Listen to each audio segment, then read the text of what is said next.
The Honorable Justices of the Supreme Court of the State of Iowa.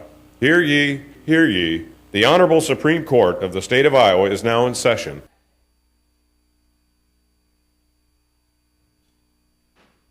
Thank you. Please be seated. 4 cases will be submitted this morning. Those cases are Dinsdale Construction versus Lumber Specialties. Second case is Iowa Supreme Court Attorney Disciplinary Board versus Attorney Doe. Third case is State of Iowa versus Dale Dean Pettijohn. The final case is State of Iowa versus Romeo Castillo Hardin. The Hardin case is submitted now without oral argument, and we'll now hear the arguments in Dinsdale. Mr. Carmoney. May it please the court. This case presents an interesting question about whether or not this court is going to choose to expand fairly dramatically the tort of negligent misrepresentation beyond its current bounds and into a whole new arena where negligent misrepresentation can be used as a theory of liability against those involved in routine commercial transactions.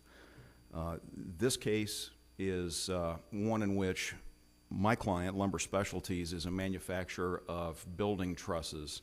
They sold those trusses in a package to a local lumber yard, and included in that sale was an engineering package. That engineering package, however, referred and related only to the permanent bracing of the truss assembly, did not deal at all with temporary bracing, which turned out to be the key issue in the case and which led ultimately to the loss. Wasn't there a packet delivered, though, with the sale that did include some industry standards on temporary bracing? That's exactly right. Who provided those? Did Lumber Specialties put them in the packet and deliver them, or? They did. In fact, they did it with both truckloads. There is a package of materials that includes the specific plan for the construction of the building, and then it also includes a series of industry-recognized instructions on temporary bracing and permanent bracing both, but there is one page of that that specifically addressed temporary bracing. That was the whole issue in the case originally. Originally, the theory of liability was general negligence, simple negligence against Lumber Specialties for failing to provide proper temporary bracing instructions.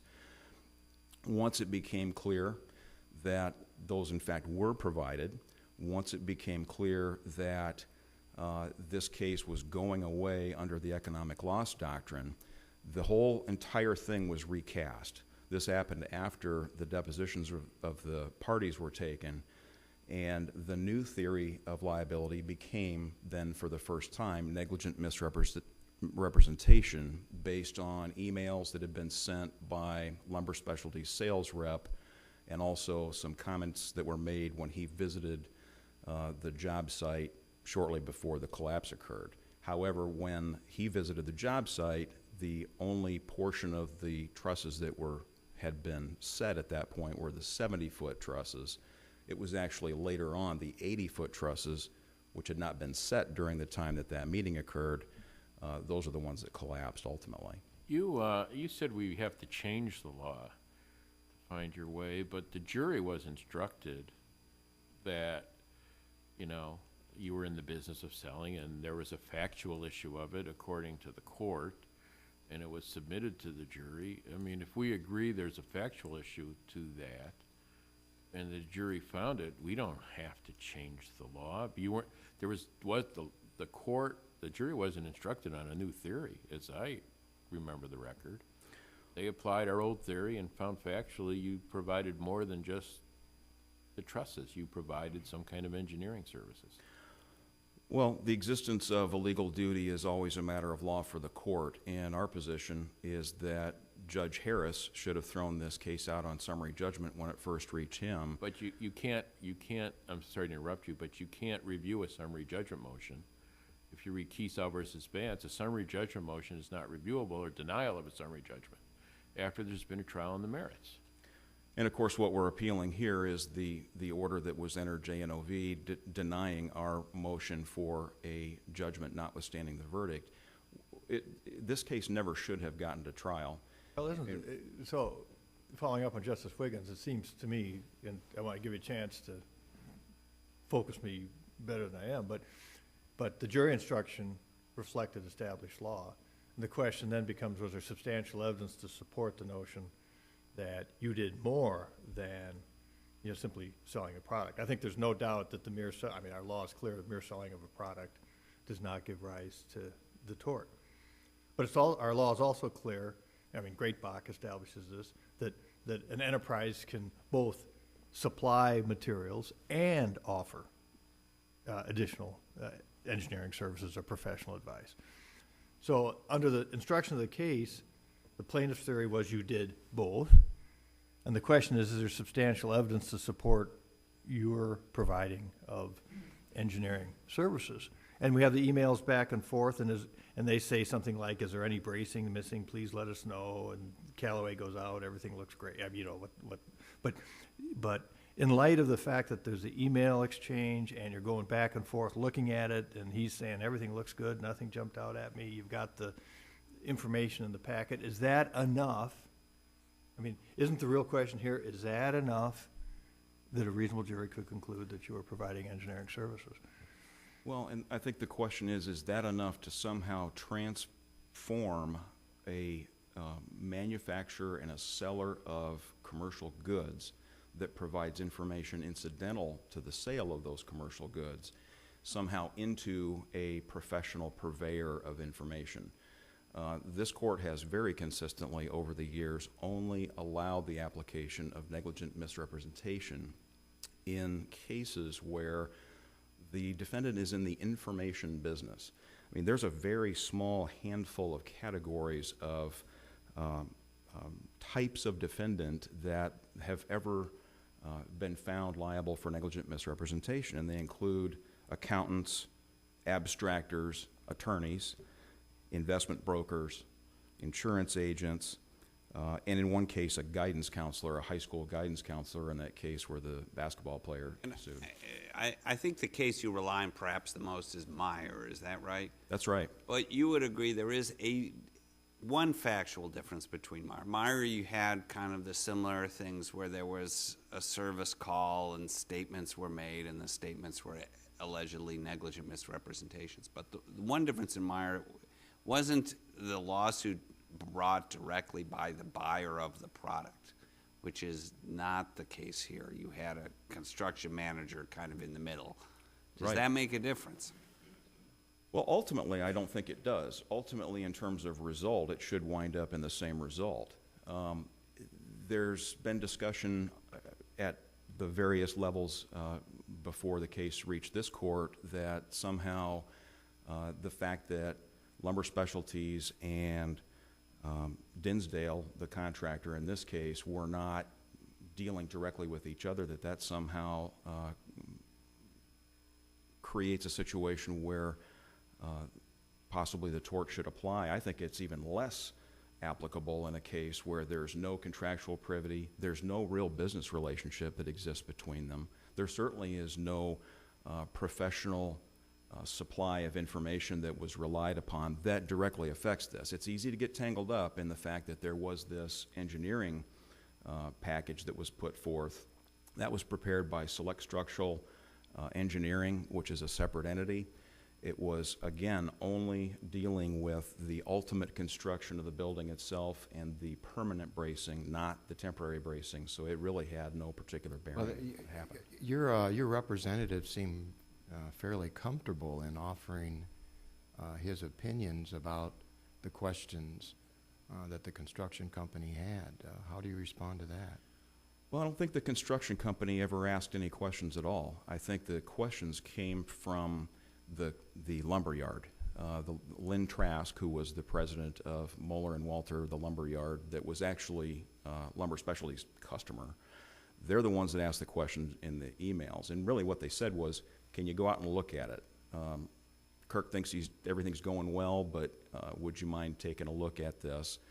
And so Ryan Calloway did go out there. More specifically, though, is there any bracing that's missing as part of the, it's a little more focused than what you described, I think. And at that point, I think Ryan Calloway's response was, everything looks fine to me. Nothing jumped out at me as being a problem. But our engineer, Steve Kennedy, is available to look at that if you have any concerns. You need to give him 3 days' notice if you want to have him go out there and look at it. I'm paraphrasing, but that's the essence of how that reaction happened.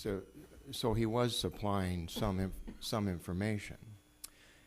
Absolutely, and there is... Your argument is simply they weren't in the business of doing that? The argument is that there's a very distinct difference between information that is supplied by a manufacturer or an assembler of product. Information is always supplied, or I should say routinely supplied by manufacturers and sellers of merchandise or of commercial goods. It's routine for a sales guy to go look at something after the fact and provide casual comments about it. It's routine to include information about the product after the sale. There's a difference, though, between information that is supplied incidental to the sale of goods, where the primary function of the defendant is to manufacture and sell a product, versus those categories of professionals who are in the business of supplying information. So like accountants and in lawyers. this case, you do supply engineering advice and services. If it's purchased. So we have to identify who in your organization is providing the information? Not for purposes of this case. This case involves the collapse of 80-foot trusses that occurred during the temporary construction process when they should have been properly temporarily braced. There was never any engineering package supplied or requested or paid for that would have addressed the issues of temporary bracing. They could have purchased that if they had chosen to. If they had, they probably never would have had the problem. What engineering services did they purchase? They purchased a general building and construction plan for the combine shed, the large pole barn that they were putting up, which included, as part of that site-specific engineering program, it included specific information about permanent bracing. Then why was your guy out there worrying about the temporary bracing?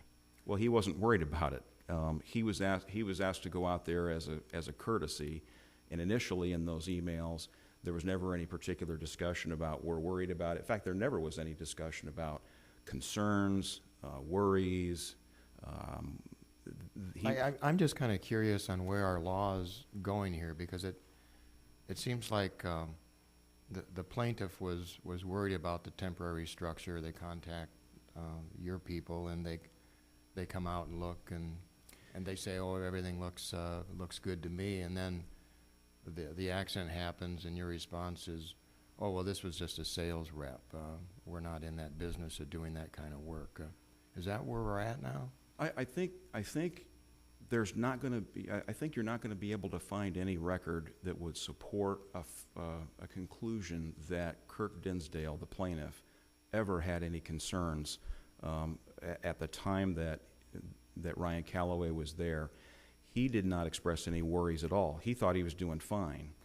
In fact, I think that Mueller and Walter, who actually did send those emails to Ryan Calloway, also felt that Dinsdale was doing fine. When that visit happened on the site, it was 10 minutes.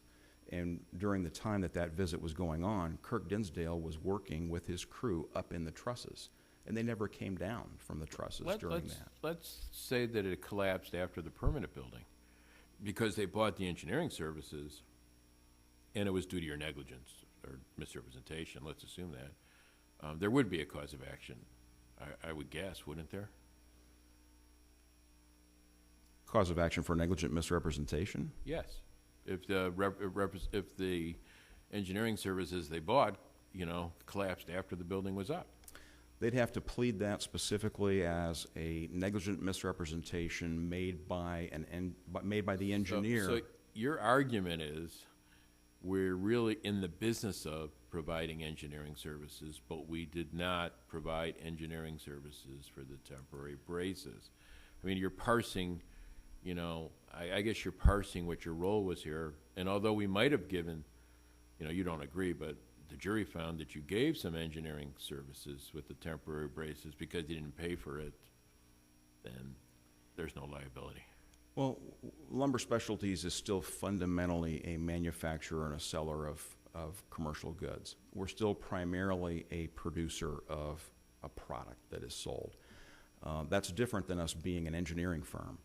If they want to have an engineering package along with their trusses that they buy from us, we can arrange to have a different company provide those, and that's what happened here. Select Structural, one of the original defendants in the case under the first theory of liability, was named.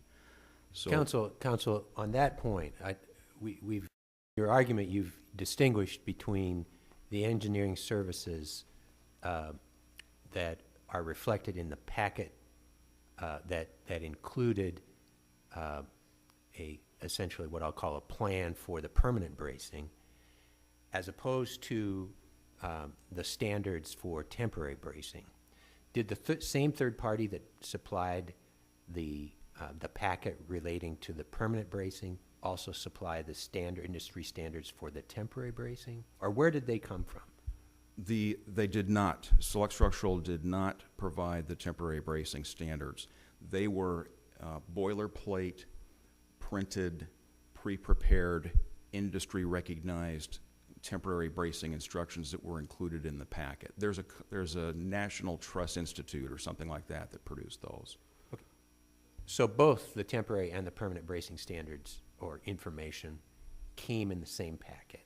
Right. There's never a delivery of trusses sent that doesn't include the basic packet of information that includes, among other things, temporary bracing instructions that are industry standard. And you delivered that to Moeller? Delivered it to Dinsdale. It was on the truck with the trusses. All right, thank you, counsel. Thank you. Mr. Swanson.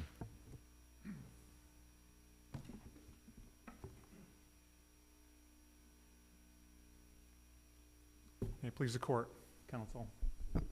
It's good to be with you to visit today on opening day of a new judicial session. So thanks for having us. So this court needs to and should affirm both the district court result and the Court of Appeals. And I'm going to explain why. I'll be happy to answer any questions you have. This court does determine the existence and does frame the scope of legal duties, and we are here talking about the duty of, or the tort of negligent misrepresentation. The basis for that is found in Restatement Second of Torts, Section 552. That duty arises when information is provided by those in the business. Can I interrupt you for a second? Yes. The court did frame the duty. Yes, The court instructed on the duty. correct. So the question becomes, is there substantial evidence to support the premise that they were in the business of selling something more than the trusses in regards to temporary bracing? And where is the evidence to support that? Well, there absolutely is evidence, substantial evidence. So in this particular case, we have Lumber Specialties bidding and contracting out for really two entirely different things. One is the supplying of trusses. The second is those engineering services that you're just visiting about. They actually got invoiced out on two different separate invoices. Temporarily, the trusses had been supplied, delivered, paid for, and were in the midst of installation when Lumber Specialties was called out, really at the behest of both Dinsdale Construction and Moeller & Walter, to take a look to see what was going on during the set stage. From that point forward, and remember, the engineering services included a final bracing inspection. And what was happening on the site was that Dinsdale Construction was actually putting up temporary and permanent bracing at the same time. Okay? So as they were going, it wasn't a simple thing of, I'm going to put up temporary bracing, do the entire structure, and then go back to where I All started. right, let me and try put and final cut, bracing. yeah, let me try and bear in on that, Mr. Swanson. Do you agree that if there hadn't been a contract for engineering services, if this had just been the straight sale of trusses, that under Meyer, your client would not have a case? Meyer is distinguishable. I mean, I get the point, Your Honor, but Meyer is distinguishable because in that situation, as you mentioned earlier, it was a direct customer and purchaser relationship. We don't quite have that here. But Meyer doesn't indicate, as I read it, that the holding turns on the existence of such a relationship. Meyer says if you're a manufacturer and you make misrepresentations honestly incidental to the sale of a product, you can't be sued for negligent misrepresentation. There may be lots of other things you can be sued for, but not negligent misrepresentation. You're actually going out and servicing the actual product that you just sold and giving advice about the repairs on that product. Well, wasn't that exactly what was going on in Meyer too? When the milking machines weren't working, they were hurting the cows, they went out, they said everything looks fine, there's no problem, and Supreme Court said, sorry, no case. When you have that direct arm's length transaction setting, the remedy is something different than negligent misrepresentation. That is information incidental to a sale. If in this instance we had just simply had those trusses delivered with the packet and nothing else, I think we have a case that is similar to Meyer, but that really wasn't what we had here. But Meyer had verbal, allegedly, misrepresentations as well, didn't it? Incidental to the sale. Okay? But the trusses in this situation wasn't the focus of the inspection. Again, as I understand Meyer, the milking machines were delivered, then there were service calls and there were statements made during the service calls. How is that different? Because in this instance, we're actually, the company on the spectrum of pure merchandise sale versus pure information, we've got a company here that is actually operating on both ends of the spectrum. Back to the point that they were selling engineering services too. Absolutely, because, You mentioned there was two separate invoices. yes. What was the invoice characterized with respect to the engineering services? What's the verbiage on the separate invoice?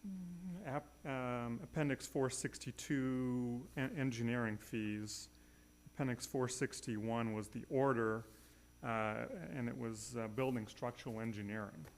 What was clear, what was going to happen is that a part of that pecuniary interest on the part of Lumber Specialties was they need to go in and do the final inspection on the bracing, inspecting the final bracing at the end. So what But Ryan Callaway was Didn't looking... it collapse before that? I mean, we've always recognized claims for professional malpractice, but you didn't plead a claim for engineering malpractice where you'd have to prove the standard of care, they fell below it, et cetera. Are you trying to kind of shoehorn this into that? Don't need one, Your Honor, because Burbach, I think it's 652, tells us that we're not shoehorning professions. As Mr. Callaway was talking about, and this is not an expansion of this tort, it's simply an application of the existing law. And we Would don't we- shoehorn professions. Burbach was a case where we had an untrained employee doing an inspection of lumber, in fact. And so this tort in Iowa has been recognized in a setting that takes it outside even the realm of engineering, if the facts are correct. But how do you get around the issue that I think Mr. Carmoney said that there was nothing in the contract about temporary bracing. The permanent bracing would be part of the engineering package. I think we all agree with that. But it's the temporary that has not been contracted for, and therefore, where's the duty come out and say, hey, the temporary looks fine or doesn't look fine, other than gratuitous? You see where to me, it's like it's a continuum. I think you start with a general proposition that there is not going to be a claim for this type of fortuitous or gratuitous opinion about the temporary bracing, but then, we're building a case with the substantial evidence to say that, well, they've created a duty now. The duty exists when there's a pecuniary interest. Restatement 552 will tell us that purely gratuitous curbside consults incidental to the sale don't get you there. But we don't have that. We have that here, though. No, we don't, Your Honor, because in this instance, Ryan Calloway had admitted during trial that, number one, he said, first, I'm doing it as a courtesy to my customer. Then he says, but I am furthering my company's business interest because I am servicing a customer that came to Lumber Specialties because it was a one-stop shop that could do both things. So he knows that when Lynn Trask calls him to come out and take a look and do an inspection to help make sure that there's stability during the set stage, that he is servicing his customer. That's the nationwide agribusiness case. That's the federal court case from 2010. It says that an indirect pecuniary interest where there might not be a direct consideration right then and there or a payment that you can trace, but there might be a hope of future business. But that case is very different. That wasn't a manufacturer or product seller. That was inspection services was the only product involved, and then they went out and provided a follow-up free inspection, which was incidental to the inspection services. That strikes me as very different from a manufacturer. The SRI defendant in that case was both a concrete repair company and an inspection company. And But so the they only fit the bill. service they had sold was inspection services, right? At that instance, yes, for that particular case. But they were hoping, and Judge Pratt said that wasn't purely gratuitous because there was a pecuniary interest involved for SRI. But they did a follow-up inspection on their inspection services. That strikes me as different from discussions or statements made regarding merchandise that you've sold in a contract for the sale of merchandise. I think in this instance, too, that there was also a belief by Lynn Trask that because there was permanent bracing installed and they were responsible for final inspection and permanent bracing, that he could call Ryan Calloway or Steve Kennedy and have them out there. I mean, if they thought that they weren't getting paid or that there wasn't some interest, Ryan Calloway needed to say, sorry, this isn't included in what you bought. Pay me something. He didn't do that. I have a question. If you look at the invoice on page 466, I think it is, 463, I'm sorry, they paid $900 for site visit. What was the evidence regarding what that was for? The notion was that the site visit was going to be for the final inspection. And you get that sense from the emails exchange that Ryan Calloway sent because he says, well, Steve Kennedy is going to be doing that. Give him 3 days notice when you're all done. But it was not clear, I think, from Lynn Trask's standpoint about, hey, I have to wait to call him at the end. They had a question and they sought an inspection in the midst of the project. And Lumber Specialties supplied that inspection. Okay? And so we have inspection cases before, and those are the ones that's nationwide, and that's Burbach. And this is simply an application of those factors into this case because it was not incidental to the sale of the trusses that they were out there. Isn't it? I mean, isn't this different from SRI? I mean, SRI, you pay for inspection services, there's an inspection done. Then later on, there's a follow-up inspection, re-inspecting for the same things. And it's in the course of the follow-up inspection that the negligent misrepresentations are made. Here, it's a product sale, and it's in a follow-up to the product sale that the statements are allegedly or were made regarding that form the basis for the claim. But if there's a trust packet given, and that's incidental to the sale, there's no reason for the person to come out. There was no reason to Meyer. Yeah, but he's not giving. he's not giving input to Lumber Specialties, or I'm sorry, to Dinsdale or Mullen Walter about the trusses they've sold. Is there any evidence that the information in the industry boilerplate about temporary bracing was flawed? Was that did they follow that and then have is that why things went wrong? The 80-foot part collapsed? The expert testimony at trial was that the industry boilerplate is one method of approaching temporary and permanent bracing. It's not the only method. And that's why in this instance you see on the permanent side, you actually have permanent bracing instructions coming in that packet. And then you had special permanent bracing design provided by Lumber Specialties as part of the engineering package. And any evidence that the temporary instructions were flawed? There was no evidence that temporary bracing and recommendations were flawed. And did the defendant look at and approve the 80-foot bracing that later collapsed? Say that looks fine? The defendant was not out there at the time the 80-foots were going up. But the methodology for the framing was going to be the same moving forward. The expert testimony was that there are lots of ways to approach it. You can approach it and still be reasonably safe, even deviating from those recommendations. And it turned out that the end gable bracing was the issue.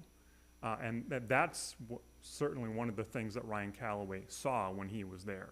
It was the end gable bracing that turned out to be the issue. Is the end Mr. gable Swanson, brace? I think you're just going to have time for one more question, so maybe I can bring a couple questions into one. Very good. The integrity of this tort seems to rest with the idea that if your profession or your business is to give other people information that they rely on in the work or business that they do, that there's a duty to do it in a responsible way, and you're going to be responsible for misrepresentations. In this case, Mr. Carmoney is the salesperson, correct? And the comments, the misrepresentations that are relied upon sound much like you would hear on a used car lot. Yeah, it looks good, runs great. Are we bringing this tort way out into an area that it was never intended to be in? Absolutely. And tell me why not. Why not? Restatement 552 has those limiting factors. It's a multi-pronged approach. We've developed all sorts of factors to try to refine it, but let's look at the practicality of it here. Yeah. Mr. Calloway's statements don't sound very professional and don't sound like he's in the business of supplying information. Then Burbach shouldn't have been decided the way it was. Burbach was an untrained employee providing inspection of lumber on the siding of a house, and he just didn't know what type of wood he was looking at. Okay? And that passed muster in this court in 2002. It has to do with, the limitations are foreseeability. The limitations are, do you know that that person that you're giving the information to is going to rely on it? Do you know that there's foreseeability of harm if you give wrong information? Those are limiting factors, So and that all those factors are found in this case. We just let the jury decide whether Carmody is someone that you should rely on, a salesperson or not? We let the jury decide when somebody in Mr. Calloway's position takes it upon himself to provide information for pecuniary gain. And we hold those people responsible when they make mistakes. Thank you, counsel. Yep, thank you. Rebuttal?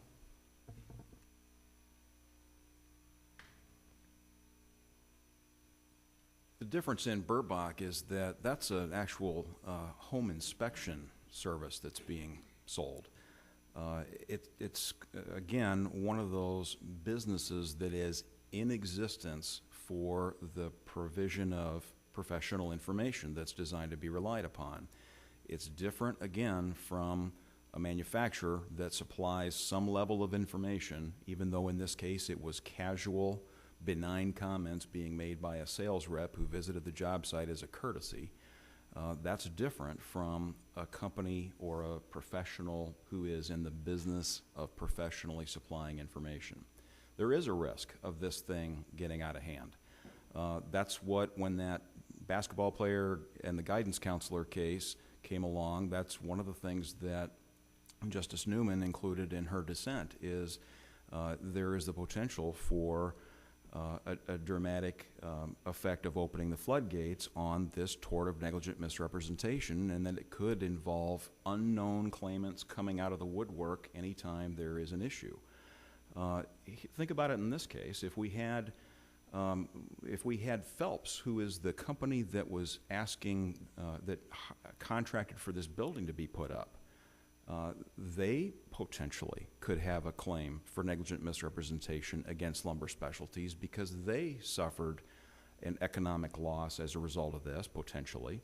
But this case is different from a lot of those because you were providing engineering services and you were providing site inspections. Incidental to the fundamental project or the fundamental mission of the company of selling merchandise. Don't you have, what do you make of the separate invoice argument? I mean, the suggestion is that there's an invoice for engineering services, and if it's a separate invoice, it seems like there is consideration for whatever's within the scope of the second invoice. And here again, it's Dinsdale wants to tangle up these facts into this fundamental legal argument that we have. Wait, but there's two separate invoices, are there not? But they don't, the invoices don't, none of those apply to temporary bracing. There was never any engineering services that were purchased for temporary bracing. Permanent bracing is not an issue in the case. Right, so what you're saying is, and I'm repackaging it, and I want you to correct me if I'm wrong, but so there is a separate invoice for inspection on completion of the project that seems to include engineering services, but it's on completion of the project. And the scope of that second invoice for $900 includes a final inspection, but does not include inspection related to temporary bracing. Is that a fair characterization? I think it is. All right, so your client was involved in some professional services, just not that led to the problems we have here.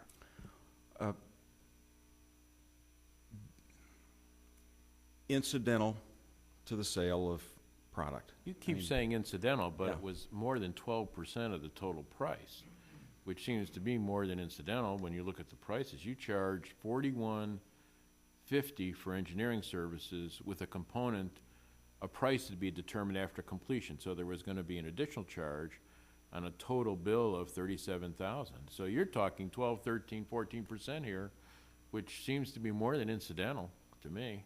You know, if there had been an engineering screw-up that was made by Lumber Specialties, we'd be in a whole different circumstance. The case would be different. The nature of the claims would be different.